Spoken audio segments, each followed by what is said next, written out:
वफाकी हुकूमत का 2 रोज आम तातील का ऐलान। मुल्क भर में 9 मुहर्रम 28 जुलाई और 10 मुहर्रम 29 जुलाई को आम तातील होगी। हुकूमती ऐलान के बाद 2 दिन की छुट्टियों के हवाले से काबीना डिवीजन ने नोटिफिकेशन भी जारी कर दिया। दूसरी जानिब कराची में 9 और 10 मुहर्रम को मोटरसाइकिल की डबल सवारी पर पाबंदी आयद कर दी गई है। डबल सवारी पर पाबंदी का हुक्मनामा भी जारी कर दिया गया।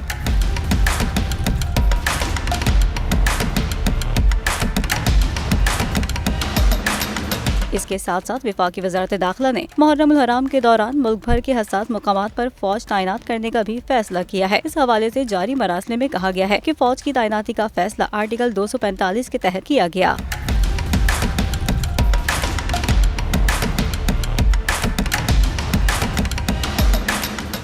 पाकिस्तान की आईटी इंडस्ट्री जो है वो पाकिस्तान की एक्सपोर्ट में एडिशनल इजाफा कर सकती है अगले 3 सालों के अंदर, क्योंकि आईटी और बाकी जो 3 सेक्टर्स हैं उन 3 सेक्टरों में आईटी में फ़र्क है। वो ये है कि ये शॉर्ट टर्म में आपको गेन दे सकती है जो पाकिस्तान की नीड है इस वक्त। आईटी को तो पहले भी इससे पहले वाली हुकूमतें और इससे पहले भी लोग डिफाइन करते आए कि जी यार आईटी से बहुत चेंज आ जाएगा।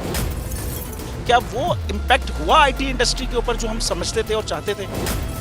पाकिस्तान की आईटी एक्सपोर्ट्स इतनी हो जाएंगी कि पाकिस्तान के सारे मसले मसाइल ख़त्म हो जाएंगे? वो तो नहीं हुआ। आपके जो पॉलिसीज़ हैं वो कॉन्फ्लिक्ट हो रहा है। क्या हमने ऐसी पॉलिसीज रखी में कि गूगल मजबूर हो यहाँ पे ऑफिस खोलने में? पॉलिसीज के तहत करना होगा। वो 2 से 3 महीने 4 महीने में खुद ब खुद ऑफिस स्टार्ट करेंगे। जो आपके मुल्क का आईटी का एंटरप्रेन्योर है, $100 मिलियन तो वो बाहरी अकाउंट रोक लेता है। आप उसको मोटिवेट करके उसको पर फोकस करें, उस पर इंसेंटिव करें, वो आपको 100 आएगा तो आपका 5 टाइम्स इंक्रीज हो जाएगी फौरन।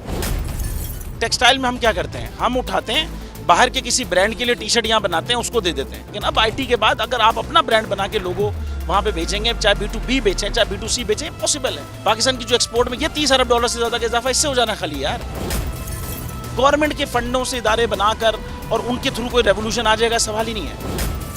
तो आपने इंतखाब सही कर लिया, अब आगे चीज़ सही करनी है। बस आप सही डायरेक्शन में सही चीज़ होगी इंशाल्लाह। मैं समझता हूँ $50 अरब तक की आईटी एक्सपोर्ट में कंट्रीब्यूट कर सकता है पाकिस्तान। सब्सक्राइब करें और बेल दबाएं ताकि कोई खबर रह न जाए।